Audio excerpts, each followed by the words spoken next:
Hi all, just thought I'd make a video of my build progress on my second gen Legacy. So this car starts out as a JDM 1998 TS Type R Limited, as we can see in the beautiful cashmere yellow.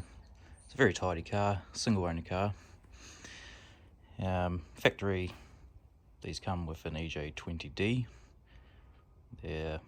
They're a good little engine, but they lack a lot of low down power. So the plan for this car is to do a 30R swap from one of these, and also manual convert this car. I will be just running most likely a second gen GTB transmission.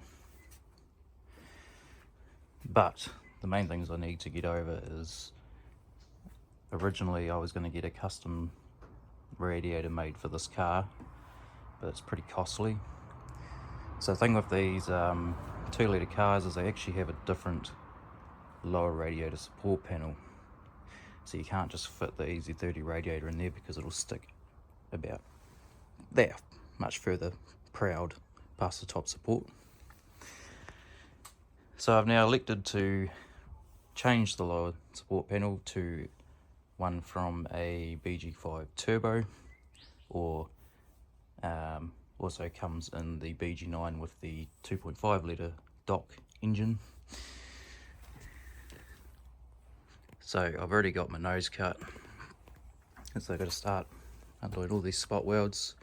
So I'll be changing this whole lower support and the centre.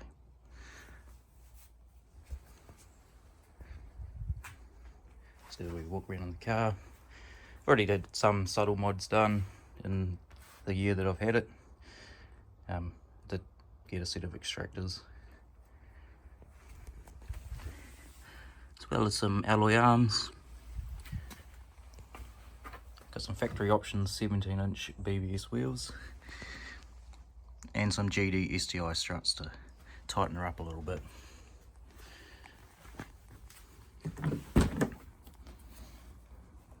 The car is in very good condition. I have opted for these GD WRX seats. I just like the way that they hold you in. They're nice and tight, quite comfortable for long road trips. Also have these door guards from a leather optioned vehicle.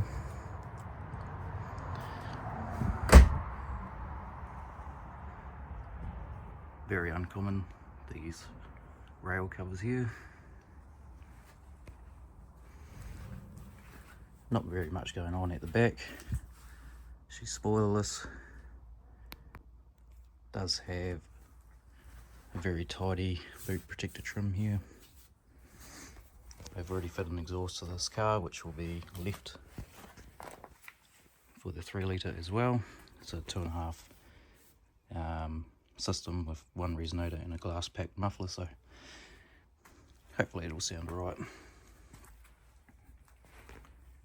But the main job that I'm getting on to today is removing our AC condenser and removing this auto, and then I will be removing the front subframe. I could use this subframe because it is it's a naturally aspirated subframe, so the 3-litre will quite happily go in there. But I have the front subframe from a BE EZ30D car.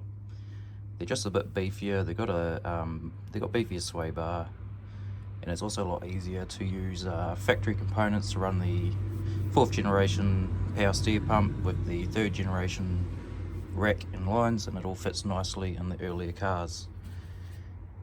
So that's what I'll be doing. We'll also be using the larger 4th generation front brakes, so we'll be changing from the factory 277mm brakes to the 315s. They come equipped standard to those.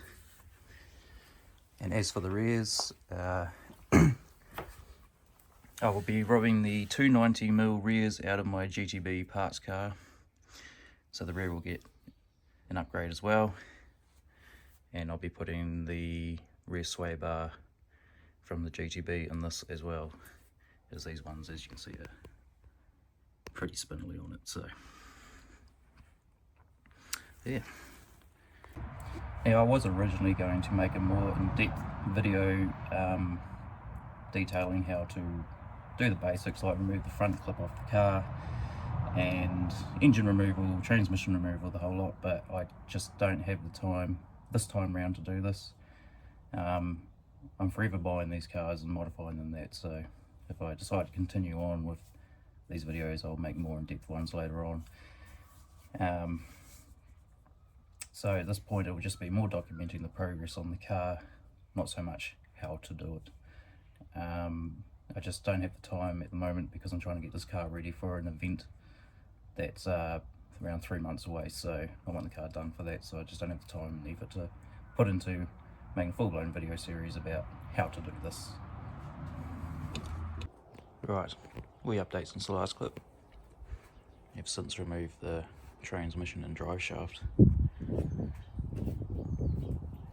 Now I'm going to start undoing this lower support panel. Here's my replacement. As you can see on the GT models and the 2.5 dock models, they do drop down lower. They have a larger radiator. As you can see, this is just flat. So today I'll be working on unstitching this and getting it prepped and ready for our donor piece to go in. Just thought I'd sit the original radiator in there to show the difference. As you can see, she's now quite a bit short of our top panel, and that's the difference. Well, that's our replacement panel now stitched in, so I'll just finish tidying it up and prep it and get it ready to paint. Now we have the front end painted. This is actually a few days ago now, hence the bird crap on there, but what I'm going to do now is drop the front subframe and replace it with the one that I've now brought with me. As for the rest of the car, I also did remove our axles and original hubs and knuckles, etc. I've now got the larger GTB rearing stuff to go in it, so I'll probably be putting that in today also. So we have the engine in here now. Unfortunately I didn't film a lot of it because I ended up getting busy working, and the small amount of time I had to work on the car, I just did it. But the engine's in, it runs. What I ended up doing was, this is still using the stock EJ20D harness, and I think I've touched on the subject earlier on. Being a Rev C model, the TCU is on board the ECU, so I've repurposed the old trans control plug to be part of running the 3 litre. So there's just a patch harness there, and it's all run off the factory harness, and then at the ECU end I chopped off the connector and put on some amp connectors, and the car is now run off a Link Ferry X. That's how it looks. And a little side project, I blacked out the headlights, but yeah.